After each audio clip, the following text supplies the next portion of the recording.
We begin NFL Live with breaking news related to the Cowboys. Adam Schefter, what's going on with Micah Parsons? Laura, a situation that had been simmering came to a head this afternoon when All-Pro edge rusher Micah Parsons announced that he personally had requested a trade from Stephen Jones and the Dallas Cowboys. He wants to be done with Dallas right now, and he laid out factually in his mind a slew of factors as to why he no longer wants to be with the team that he and his father grew up rooting for. And at its root, essentially, is a failed contract negotiation in which he feels like the Dallas Cowboys got him in a room to talk about leadership, wound up in a negotiation. The Cowboys felt like they had a deal. Micah Parsons did not. He had his agent call there. His agent obviously said there's no deal. And there's been no contact in recent months about a contract at a time where we've seen Max Crosby get paid. We've seen Myles Garrett get paid. We've seen TJ Watt get paid. And we have not seen Micah Parsons get paid. Not only have we not seen him get paid, we haven't seen or heard about any conversations between the two sides. And we've said this all week long.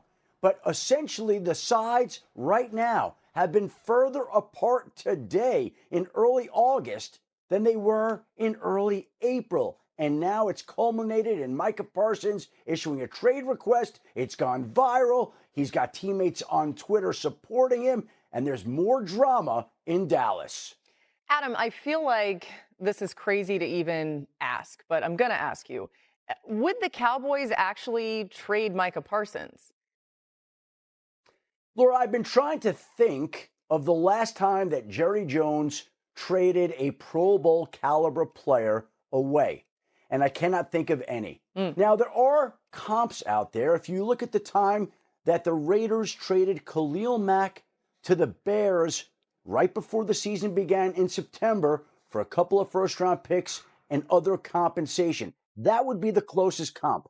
But Jerry Jones wants to win now. He's not looking to win in the future. He's not looking for future draft picks. And his history suggests that he won't be willing to make a trade here. Now, again, we have yet to hear from the Dallas Cowboys on how they feel about this particular situation. But we've now seen all three disgruntled contractual players, Micah Parsons, Terry McLaurin, and Trey Hendrickson, request a trade at some point either this offseason or this summer. And it's one thing to actually make the request. It's another to see it come to fruition. Could it happen? Yes. Everybody of every other team would love to acquire any one of these players. But for it to actually happen takes an awful lot because you've got to satisfy the player with his contract and the team that is trading him away.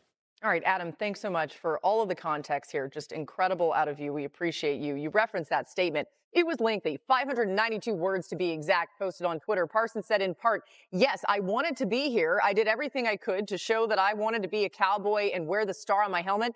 You sense the past tense there. Unfortunately, I no longer want to be here. I no longer want to be held to closed-door negotiations without my agent present. I no longer want shots taken at me for getting injured while laying it on the line for the organization, our fans, and my teammates. I had purposely stayed quiet in hopes of getting something done. Up to today, the team has not had a single conversation with my agent about a contract. Not one demand has been made by my agent about money, years, or anything else. Still, I stayed quiet. But again, after repeated shots at myself and all the narratives I have made, a tough decision, I no longer want to play for the Dallas Cowboys. My trade request has been submitted to Stephen Jones personally. Oh my, Marcus Spears demanded to be on the show today. Some airtime after seeing that Micah post. Swagoo, you've done business in Dallas. What do you make of all this? So initially, Boogie, I had the emotional reaction because y'all know how I am when it comes to the Cowboys. And I start thinking about, like, through history. And here recently, we had Myles Garrett do the same thing. So once I got calm and I stopped cussing everybody out in the facility of the Dallas Cowboys, I started thinking about, all right, so this is a negotiation tactic. That's the first thing that came to my mind. And it kind of settled me on the isolated Micah Parsons and Dallas Cowboys in this route right now where we've seen this happen, not only with Dak Prescott, not only with CeeDee Lamb, but as I read his soliloquy And as I focused on one part of those, that I excerpted one part out of that. I tried to negotiate, and it didn't matter, and I was not waiting for all of the other guys to get their money. This lies the problem. It's a two-part thing for me. One, 2 months ago, I was in the airport headed to a basketball tournament with my son. Dude walks up and says, man, how you think we going to be this year? It's Cowboy fans everywhere. I said, you know what? I feel good about it because it's quiet. I was like, it's not a lot going on. Usually those type of off seasons lead to Dallas having a formidable season and potentially making a playoff run. I was optimistic about what the Cowboys potentially could be this year, which if Micah gets signed, I'm back to optimism as far as on the field. But the thing is this, and this is what I've been saying, and Boogie, you and I have been doing this forever, and we're about to start another football season. People have to understand how much this affects a football team that is trying to focus on winning.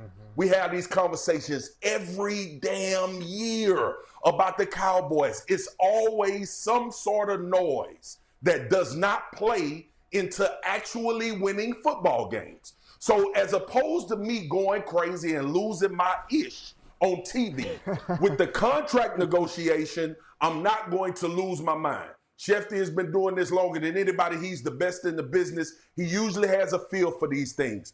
I circle back to what I said. Myles Garrett requested a trade. I thought that was going to be it in Cleveland. He ends up signing a whopping $40+ million a year salary deal. Hopefully, that is what Micah and his agent, David Mulligetta, is doing. But Lord have mercy, do we have a problem if he's serious? Do we have a problem if you can't get this back to where he is actually wearing that uniform? He's the best player on the team, on a team that is absolutely going to need him with a brand new head coach. But here's the other issue I have. Why can't we ever just have a normal offseason with training camp, get ready for the season, go into the season and play football games? And I don't want to hear it. Everybody here always tries to tell me, Swag, calm down. It's going to get fixed. Don't worry about the contract.